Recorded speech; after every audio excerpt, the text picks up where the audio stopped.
Good morning to all of you. My name is Ramveer from Mappers Academy. My dear student, I am presenting today a new chapter of Geography class 12, chapter related to the primary activities, and this chapter belongs to the class 12th and book number 1st. In this chapter we will discuss about what are the primary activities. So first of all, discuss primary activities are those activities which started by the early humans first of all time. सबसे पहले early human ने जो activity start की थी, खेती करना तो बहुत बाद में आया वैसे तो। जैसे आप देख रहे हैं यहाँ पर कुछ एग्जांपल आप देख रहे हैं इसमें, हंटिंग एंड गैदरिंग, शिकार करना और वस्तुओं को एकत्रित करना। This is it was the first activity and started by the early humans. Now in present time, this activity started in the high altitude, जैसे Amazon, Congo, Southeast Asian countries. Today this is in practice. Okay. Next is pastoralism, nomadic herding.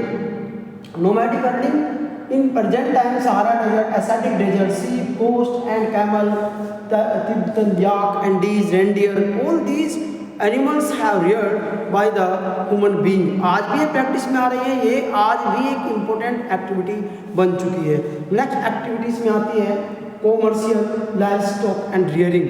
This practice it is a more organised, capital intensive होती है, practice बड़े स्तर पे की जाती है.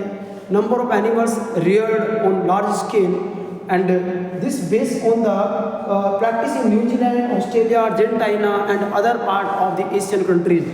Next portion इसमें type of agriculture. Yes, this is very important. Nomadic herding हो गई, हंटिंग गैदरिंग हो गई, इसमें सबसे बड़ी एक्टिविटी होती है एग्रीकल्चर, जो आज भी प्रैक्टिस में है. And it is done on the large scale by each and every country, चाहे वो डेवलप है चाहे वो अंडर डेवलप है, वो सभी कंट्री एग्रीकल्चर में इन्वॉल्व है. एग्रीकल्चर ऑल्सो 3 टाइप्स देखा जाए तो प्रिमिटिव इंटेंसिव फार्मिंग. प्रिमिटिव नाम से ही पता लग रहा है, प्रिमिटिव का मतलब वो फार्मिंग होती है जो बहुत ही प्राथमिक जीवन निर्वाह खेती होती है. आज भी इसको शिफ्टिंग कल्टीवेशन एंड हम कहते हैं स्लैश एंड बर्न एग्रीकल्चर जिसको कहते हैं. और इसको ये झूमिंग हो गया, नॉर्थ इंडिया में मिल्पा, चेना, लदांग, पता नहीं कितने सारे नाम हैं इसके. तो all we have done. Next is intensive subsistence farming. This farming is practice on the area where the population pressure on land is very high. तो सर्वाइव करने के लिए क्या होता है, थोड़ी ज़मीन पर ज़्यादा खेती की जाती है. South east Asian countries, African continents, south America और यूरोपियन कुछ सब कंट्री में ये आज भी प्रैक्टिस में है. नेक्स्ट इसमें आती है plantation agriculture. Yes, plantation agriculture is very important agriculture.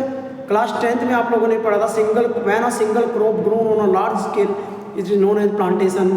T, coffee, rubber and tobacco, sugar cane, all these have done on the large scale in particular countries. जैसे कोको के जो बागान होते हैं, फजेंडा जिनको कहते हैं,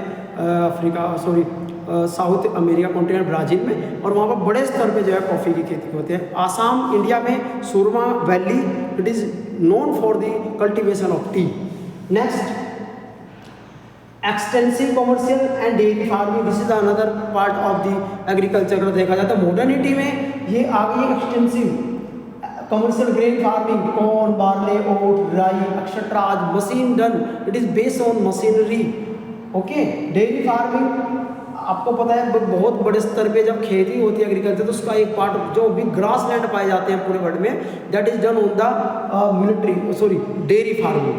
वहाँ पर मिल्क रियरिंग के लिए पशुओं को बड़े स्तर पे पाया जाता है. और ये जो है बड़े स्तर पे देखा जाता है steppe, pampas, downs and weld वाले क्षेत्र में पाया जाता है. Argentina, New Zealand, Denmark, England, Australia, these country are very famous for the cultivation of the dairy farming cultivation. Mediterranean agriculture.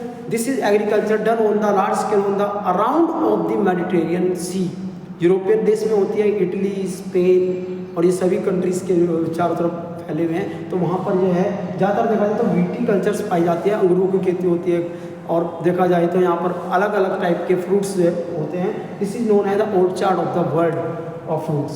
Next है market gardening and horticulture. What is gardening and horticulture? Another part of the, एक होती है इसमें truck farming. What is truck farming? Cooperative farming, factory farming, collective farming, mining. Collective farming is done on the large scale in Russia. ये आपको पता है Stalin के समय में चली थी 1930 के आसपास. तो जो स्टालिन थे उसने कल्टीवेशन को प्रोग्रेस करने के लिए, ज़्यादा डेवलप करने के लिए, जब कोल खोज जो बड़े बड़े फार्म होते हैं उनको कहा गया था, ये उसमें प्रैक्टिस में थी. Next, method of mining. Mining is another activity. Agriculture के बाद माइनिंग आती है इसमें, मैं आपको बता दूं. और माइनिंग में भी दो तरह की इसमें दी गई है, surface open cast mining, underground shaft mining. ये तो बहुत गहरी होती है, जो बहुत अंदर ही अंदर जाकर एक बिल्कुल होल की तरह गुफा में अंदर जाकर जो केव्स टाइप में निकाला जाता है. एक दूसरे तो ओपन माउथ, जैसे कोयले की हो गई, iron in India. All these are practice in a large scale. और मैं आपको बता दूं ये सब जो है farming, it is done on the particular area in different countries. जैसे दे दीजिए अगर आप देखें तो this is known, Cuba is known as the sugar bowl of the world. And bread basket Ukraine हो गया, कनाडा में बहुत, Winnipeg is the market. And तो ऑल दीज नोन, जैसे राइस का बाउल किसे कहते हैं, चाइना हो गया, south east Asian countries, all these have depend on this different agriculture. Okay students, thanks.